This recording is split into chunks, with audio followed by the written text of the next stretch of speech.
आए हुए सभी को प्रभु यीशु मसीह के नाम से मेरा प्यार भरा सलाम। परमेश्वर आप सभी को आशीष दे और परमेश्वर का धन्यवाद हो फिर से हमें आज के दिन भी अपने वचन को ध्यान करने के लिए और भी कुछ बातों को सीखने के लिए परमेश्वर ने हमें समय दिया, इसलिए आपको धन्यवाद। और काफ़ी लोग जुड़े नहीं हैं, ओके, तो आप लोग उनको इन्फॉर्म करो। जो जो लोग नहीं जुड़ पा रहे हैं तो आप लोग के पास व्हाट्सअप होगा, फ़ोन होगा, तो आप लोग कॉल करके बाकी लोग को जो है ज़रूर जो है इन्फॉर्म करो, ताकि बहुत से लोग को 10-12 दिन का गैप होने की वजह से काफ़ी लोग को लगता है अभी भी हमारा बाइबल स्टडी स्टार्ट हुआ नहीं है। ओके, तो बाकी लोग को भी आप लोग इन्फॉर्म करो। ऑलरेडी मैंने सभी को मैसेज भेजा था, लेकिन आप लोग भी, ओके, आप लोग भी जो जो लोग नहीं जुड़ रहे हैं उनसे आप लोग कांटेक्ट करो, बातचीत करो और उनको भी ज्वाइन होने के लिए उनको भी ज़रूर बोलो। ओके, तो आज के दिन भी हम लोग कुछ बातों को ध्यान करेंगे। ओके, कुछ बातों को ध्यान करेंगे, जैसे कि कुछ प्रश्न है जो कमेंट में जो है कुछ लोगों ने किया है, तो उस कमेंट का हम लोग क्या करेंगे, आंसर करेंगे। और हमारा जो बाइबल स्टडी है उत्पत्ति का, हम आने वाले दिनों में करेंगे। ओके, आने वाले दिनों में करेंगे, क्योंकि इन दिनों में मैं भी थोड़ा बिज़ी हूँ और घर पे भी कुछ मेहमान आए हैं, तो इसीलिए जो है कुछ दिन हम उत्पत्ति का अध्ययन को पेंडिंग में रखेंगे। आने वाले दिनों में जो है हम लोग जल्द से जल्द, यानी कि लगभग 1 हफ्ते के बाद हम लोग जो है उत्पत्ति का अध्ययन हम चालू करेंगे। तब तक हम लोग जो है कुछ क्वेश्चन आंसर्स रहेगा, तो क्वेश्चन आंसर्स को लेंगे। उस तरह आपको भी कुछ सवाल रहेंगे तो आप लोग भी जो है नेक्स्ट टाइम जो है पूछ सकते हैं। तो आज के दिन हम क्या करेंगे, एक सवाल को लेंगे। ओके, तो एक ब्रदर ने जिनका नाम है भोला दास, ओके, इनका नाम भी भोला है और इनका बुद्धि भी जो है भोला ही है। ओके, इनके लिए उनका नाम जो है भोला दास रखा है। तो इन्होंने जो है एक कमेंट किया है, और ये कौन है बोलेगा तो संत रामपाल। ओके, संत रामपाल के चेले हैं। ओके, और ये संत रामपाल के जो लोग हैं बाइबल को जो है उल्टा सीधा सिखाते हैं, बाइबल की बातों को जानते नहीं हैं, बाइबल के सीक्रेट यानी कि वेद की बातों को जानते नहीं है, तो उल्टा सीधा कुछ भी क्या करते रहते, सिखाते रहते हैं। और बाइबल की बातों को ना समझ कर, ओके, उसको ढंग से पढ़ते नहीं है, समझते नहीं है, कौन सी बातें आत्मिक है, कौन सी बातें शारीरिक है, इसका कुछ भी इनको ज्ञान होता नहीं है। बस इनका संत रामपाल जैसे जैसे इनको मूर्ख बना देता है, बेवकूफ़ बना देता है, तो ये लोग जो है मूर्ख बनते जाते हैं। तो उनका जो है कमेंट है, उनका कमेंट हम लिखेंगे। तो इन्होंने जो है इस तरह लिखा है, ईसाई धर्म के पादरी तथा मुस्लिम धर्म के काजी मौलवी कहते हैं गॉड अल्लाह निराकार बेचून है, जबकि अंतिम नबी संत रामपाल जी महाराज बाइबल, तौरेत, कुरान आदि से प्रमाणित करके बताते हैं कि परमात्मा ने मनुष्य को अपने ही स्वरूप में बनाया, 6 दिन में सृष्टि रची तथा 7वें दिन तख्त सिंहासन पर विराजमान हुए, अर्थात परमात्मा साकार है, मनुष्य जैसा स्वरूप में है। मतलब इनका जो है ये मानना है, या फिर संत रामपाल ने इनको बाइबल जो है इस तरह सिखाया है कि तुम्हारा जो गॉड है, तुम्हारा जो परमेश्वर है, वो क्या है, साकार है, और उनको भी जो है मनुष्य जैसा स्वरूप है। जैसे कि हमारे पास जो है मुंह है, हाथ है, पैर है ना, बॉडी है, शरीर है, तो हम लोग उठते हैं, बैठते हैं, आराम भी करते हैं, है ना, चलते फिरते भी है। तो इसी तरह बाइबल का भी परमेश्वर है करके इस तरह क्या कर रहा है, क्वेश्चन कर रहा है। और ये क्वेश्चन क्यों आया है, या फिर ये बातें ये लोग क्यों बता रहे बोलेगा, तो जैसे कि बाइबल में हम देख सकते हैं, परमेश्वर ने 6 दिन क्या किया, सृष्टि बनाया, और 6 दिन सृष्टि बनाने के बाद 7वें दिन क्या किया, विश्राम किया। विश्राम करना यानी कि आराम करना। जैसे कि मनुष्य क्या करता है, वो भी 6 दिन काम करता है, हफ्ते का लास्ट दिन क्या करता है, आराम करता है। तो तुम्हारा जो गॉड है, तुम्हारा जो परमेश्वर है, वो एक मनुष्य है। वो मनुष्य की तरह काम करता है, मनुष्य की तरह थक जाता है, मनुष्य की तरह आराम करता है करके इस तरह जो है ये समझ रहे ये लोग कि बाइबल का खुदा यानी बाइबल का परमेश्वर भी एक मनुष्य है, वो कोई आत्मा नहीं है, परमात्मा नहीं है करके इस तरह जो है ये लोग क्या कर रहे हैं, मूर्खता की तरह प्रचार जो है अपने सभाओं में ये लोग कर रहे हैं। इसके लिए संत रामपाल ने इनको बेवकूफ़ बनाया करके ये लोग अभी हमारे यूट्यूब चैनल पे आके क्या कर रहे हैं, उल्टा सीधा कमेंट कर रहे हैं। ओके, तो सबसे पहली बात जो है, मैं इसका आंसर देने से पहले कुछ बातें बताऊंगा। जब बाइबल पढ़ते हैं तो बाइबल का जो है आत्मिक अर्थ लेना चाहिए। जहाँ पर शारीरिक लेना है शारीरिक लेना है, जहाँ पर आत्मिक लेना है वहाँ पर आत्मिक लेना है। ओके, तो यहाँ पर हम लोग जो देखेंगे सबसे पहला पॉइंट, जहाँ पर परमेश्वर ने बोला कि हम मनुष्य को अपने स्वरूप में अपनी समानता में बनाएंगे।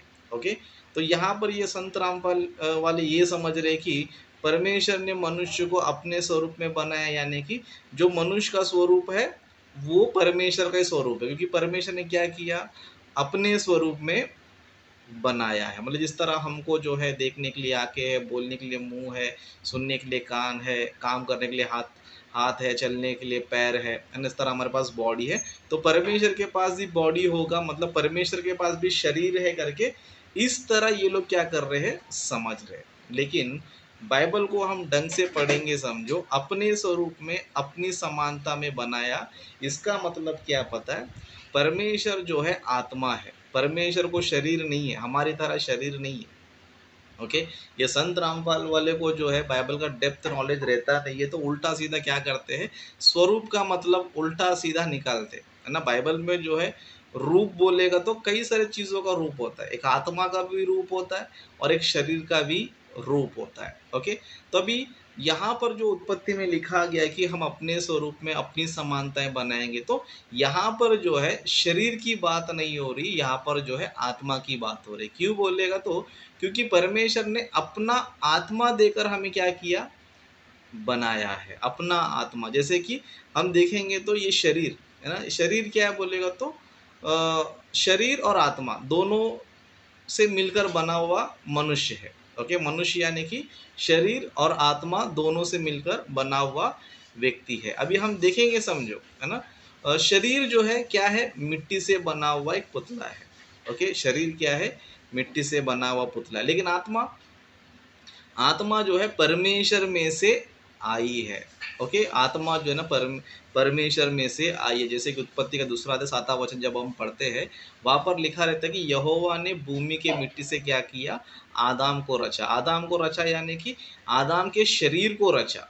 ओके, फिर उसके बाद परमेश्वर ने क्या किया, जीवन का श्वास फूंक दिया, तब आदम जीवित प्राणी बन गया। मतलब आदम जीवित कब हो गया, जीवन का श्वास फूंकने के बाद। मतलब जब शरीर के अंदर आत्मा प्रवेश किया तब जाके मनुष्य क्या हुआ, जीवित प्राणी हो गया। मतलब परमेश्वर ने अपने स्वरूप में अपनी समानताएं बनाया, यानी कि यहाँ पर शरीर की बात नहीं हो रही, यहाँ पर किसकी बात हो रही है, आत्मा की बात हो रही है ना, आत्मा की बात। और बाइबल में कई सारे रेफरेंस है ना। यूहन्ना सुसमाचार 4 अध्याय 24 वचन में यीशु मसीह कहते हैं, क्या कहते हैं, परमेश्वर आत्मा है। क्या है, परमेश्वर आत्मा है, इसीलिए अवश्य है कि उसकी आराधना करने वाले आत्मा और सच्चाई से आराधना करें। मतलब बाइबल हमें क्या बताती है, परमेश्वर शरीर है या फिर आत्मा है, परमेश्वर जो है आत्मा है। और आत्मा जो है एक ऐसी शक्ति है जो बिना शरीर के भी क्या कर सकता है,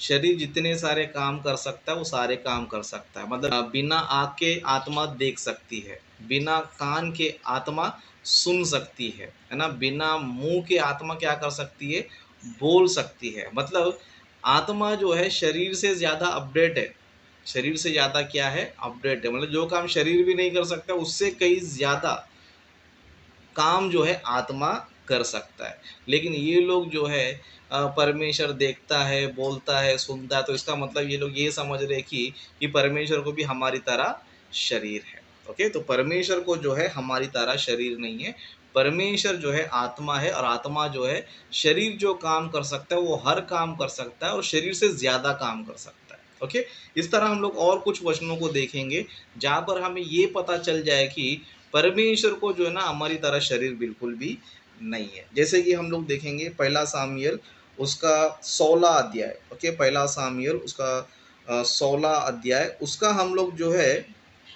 7वां वचन पढ़ेंगे। ओके, 7वां वचन में इस तरह लिखा है, परंतु यहोवा ने शमूएल से कहा, ना तो उसके रूप पर दृष्टि कर और ना उसके कद की ऊंचाई पर, क्योंकि मैंने उसे अयोग्य जाना है। ओके, अब यहाँ से जो है हमारा पॉइंट है, यहाँ पर इस तरह लिखा है, क्योंकि यहोवा का देखना मनुष्य का सा नहीं है, मनुष्य तो बाहर का रूप देखता है, परंतु यहोवा की दृष्टि मन पर रहती है। मतलब यहाँ पर जो है परमेश्वर देख रहा है, लेकिन परमेश्वर का जो देखना है मनुष्य का ऐसा नहीं है। ओके, यहाँ पर आपको डिफरेंस समझना है कि परमेश्वर भी देखता है, लेकिन देखता है इसका मतलब ये नहीं कि हमारी तरह मांस वाला आँख है। परमेश्वर को हमारी तरह मांस वाला शरीर नहीं है। जैसे कि मैंने आपको पहले बताया, आत्मा जो है बिना शरीर के जैसे सारे काम कर सकता है, बिना आँख के देख सकता है, बिना कान के सुन सकता है, बिना मुंह के बोल सकता है, हर काम वो कर सकता है ना। यहाँ पर हमें डिफरेंस पता चलता है, क्योंकि यहोवा का देखना मनुष्य का सा नहीं है। क्यों पता है? क्योंकि मनुष्य जो है ना सिर्फ ऊपर का रूप देख सकता है, लेकिन मन को देख सकता है, मन को देख सकता है, मन को नहीं देख सकता है। क्यों मन को नहीं देख सकता है? क्योंकि मनुष्य का जो शरीर है वो भौतिक है, और वो भौतिक चीज़ों को ही देख सकता है। लेकिन परमेश्वर कौन है? आत्मा है ना, आत्मा है, तो क्या कर सकता है? आत्मा को भी देख सकता है, आत्मा की बातों को भी क्या कर सकता है? वो जाग सकता है, मतलब मन को भी क्या कर सकता है? देख सकता है। मतलब इससे हमें क्या पता चलता है कि परमेश्वर जो है उनको हमारी तरह शरीर नहीं, क्योंकि परमेश्वर जो है महाशक्तिमान है, परमेश्वर जो है सर्वशक्तिमान है, इसके लिए वो शरीर में भी क्या कर सकते हैं? देख सकते हैं, उनको कोई प्रॉब्लम नहीं। लेकिन हम लोग शरीर में है, इसलिए हम क्या नहीं कर सकते? हम जो है मन में क्या हो रहा है उन चीज़ों को हम लोग देख नहीं सकते। तो यहाँ पर हमें समझ में आ रहा है कि यहोवा का देखना मनुष्य का सा नहीं है, यानी कि परमेश्वर को हमारी तरह आंखें नहीं है। उस तरह और कुछ बातों को हम देखेंगे, और कुछ बातों को हम देखेंगे, जैसे गिनती की पुस्तक में हम देखेंगे। ओके, गिनती की पुस्तक उसका 23वां अध्याय। ओके, गिनती की पुस्तक उसका 23वां अध्याय, उसका हम लोग जो है 19 वचन से पढ़ेंगे। ओके, 19 वचन से पढ़ेंगे। यहाँ पर इस तरह लिखा है, ईश्वर मनुष्य नहीं कि झूठ बोले, और ना वह आदमी है कि अपनी इच्छा बदले। मतलब यहाँ पर वचन क्या बता रहा है? ईश्वर क्या नहीं है? मनुष्य नहीं है। अभी आदम हव्वा कौन है? मनुष्य है। आदम हव्वा कौन है? मनुष्य है। और आदम कौन है? आदमी है। लेकिन यहाँ पर परमेश्वर कौन नहीं है? ईश्वर मनुष्य नहीं कि वह झूठ बोले, और न वह आदमी है कि अपनी इच्छा बदले। मनुष्य किसको बोला जाता है? मनुष्य उसको बोला जाता है जिसको हमारी तरह शरीर है ना। और आदमी किसको बोला जाता है ना। जैसे कि आप देख सकते हैं, स्त्री को बनाया परमेश्वर ने, पुरुष को भी बनाया। परमेश्वर यहाँ पर क्या बता रहा है अपने? मैं आदमी नहीं हूँ। ओके, मैं आदमी नहीं हूँ, मैं मनुष्य भी नहीं हूँ। तो परमेश्वर ने उत्पत्ति में बोला अपने स्वरूप में, अपनी समानता में, तो वहाँ पर जो है शरीर की बातें नहीं हो रही है, वहाँ पर आत्मा की बात हो रही है। परमेश्वर ने अपने स्वरूप में बनाया, यानी कि हमारे अंदर जो आत्मा है वो परमेश्वर का रूप है, परमेश्वर का स्वरूप है ना। शरीर को मत देखो। बहुत से लोग जो है उस वचन को पढ़कर, यहाँ तक कि मसीह लोग भी, कुछ कुछ लोग, कुछ कुछ ग्रुप वाले यही बोलते हैं कि परमेश्वर को भी हमारी तरह शरीर है। इसके लिए वहाँ पर लिखा है कि अपने स्वरूप में, अपनी समानता में। अपने स्वरूप, अपनी समानता में, यानी कि वहाँ पर आत्मा की बात हो रही है, ना कि वहाँ पर शरीर की बात हो रही है। क्योंकि परमेश्वर ने हमारे अंदर अपनी आत्मा को रखा है। ओके, इसके लिए बाइबल में जो है परमेश्वर के बारे में लिखा रहता है कि वह आत्माओं का पिता है, और परमेश्वर आत्मा है। ओके, तो संत रामपाल वालों से मैं कहना चाहूँगा, तुमको संत रामपाल, वो बाबा जो है तुमको बहुत ही बड़ा मूर्ख बनाते जा रहे हो, और तुम मूर्ख बनते जा रहे हो। तो सावधान हो जाओ।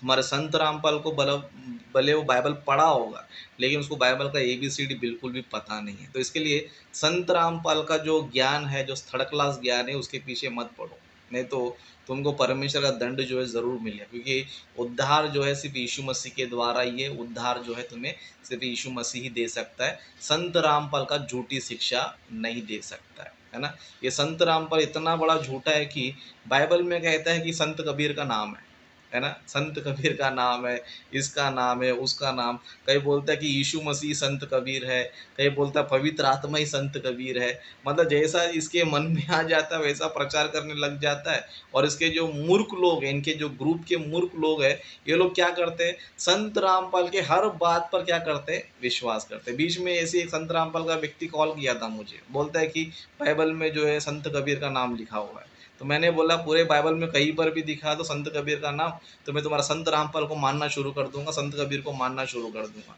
तो व्यक्ति जो है दिखा ही नहीं पा रहा था। मैं बोला भाई तुम इतना प्रचार सुन के आए हो, तुमको रेफरेंस नहीं दिया उसने, ना तुम्हें बाइबल में कहीं पर दिखा, लेकिन तुमने कैसे विश्वास कर लिया? ओके। तो कैसे विश्वास कर लिया बोलते, जो अंधभक्त लोग होते, जो मूर्ख लोग होते, जो दूसरों की बातों को अंधों की तरह विश्वास करते रहते, तो ऐसे लोग क्या करते हैं, किसकी बातें सुन लेते हैं और सच मान के बैठ जाते हैं और बाद में जो है धोखा खा लेते हैं। तो संत रामपाल वालों से मैं कहना चाहूँगा, संत रामपाल को जितना हो सके उतना जल्दी छोड़ दो, क्योंकि ऑलरेडी वो जेल में जो है अपने क्या बोलते हैं पापों की सज़ा भुगत रहा है वो जेल में। ओके। तो तुम लोग जो है ना नरक में मत भुगतो, है ना, नरक में नहीं जाना है। सच्चाई को जानो, बाइबल को अच्छी तरह पढ़ो, बाइबल को समझने की कोशिश करो। अगर तुम्हें समझ में नहीं आता है, तुम्हें बाइबल की बातें समझ में नहीं आ रही है, कुछ भी डाउट्स है, कुछ भी आपको बाइबल की बातें समझ में नहीं आ रही, तो हमारे बाइबल स्टडी में आप जुड़ सकते हो। आपका वेलकम है, आपका स्वागत है। आपको जो भी डाउट है यहाँ पर आप लोग पूछो, आपको हम जो है जवाब देंगे। लेकिन आपसे रिक्वेस्ट करें कि आप संत रामपाल की बातों को सुनकर मूर्ख मत बनो, अज्ञानी मत बनो, ज्ञानी बनो। और मैं मसीह लोग से भी कहना चाहूँगा कि ये लोग उल्टा सीधा सिखाते हैं।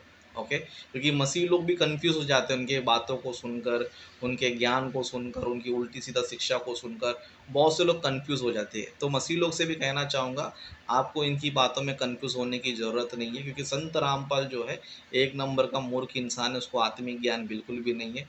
बस वो लोग को जो है ना कचरा बांट रहा है।